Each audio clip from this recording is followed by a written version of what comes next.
Pour l'occasion, le tribunal de grande instance de Kinshasa-Gombe s'est transporté en plein air dans la cour du ministère de l'Intérieur.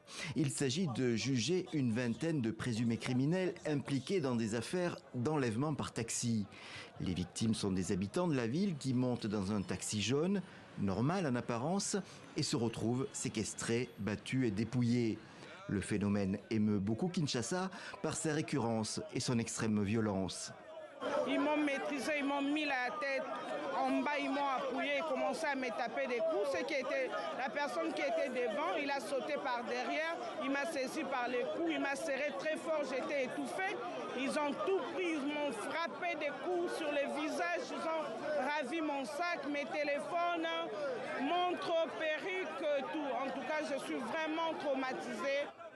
Parmi les accusés, Nora a pu reconnaître le chauffeur et un de ses agresseurs. Elle réclame maintenant justice. Les autorités ont voulu cette audience publique pour placer les juges devant leurs responsabilités.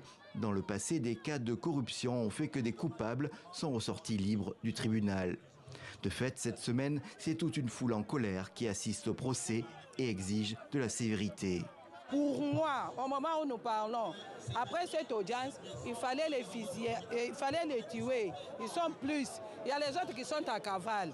Alors quand ils vont voir qu'on a fusillé les amis, les autres là allaient cesser. Alors pour moi, leur sentence, ils ont tué, eux aussi, doivent mourir. Finalement, le ministère public a requis la peine capitale commuée en prison à vie. Cette rigueur s'explique aussi par une mauvaise rumeur qui agite la ville, relayée sur Internet avec force vidéo douteuse. Certains enlèvements auraient pour objectif le trafic d'organes. Dans ce cas, les victimes seraient tuées et leur corps disparaîtrait. Néanmoins, la police ne confirme pas. Dans une ville de 15 millions d'habitants, les problèmes de sécurité, d'insécurité se posent toujours.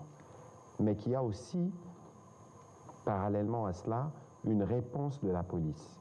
La police n'a pas identifié de cas de trafic d'organes tels que les réseaux sociaux ou certains milieux en ont parlé.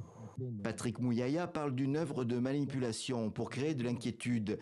Pour lui et pour tout le gouvernement, ce débat sur l'insécurité de la capitale tombe au plus mauvais moment, à quelques semaines des Jeux de la francophonie, alors que certaines équipes ont déjà annoncé qu'elles ne se rendraient pas en République démocratique du Congo.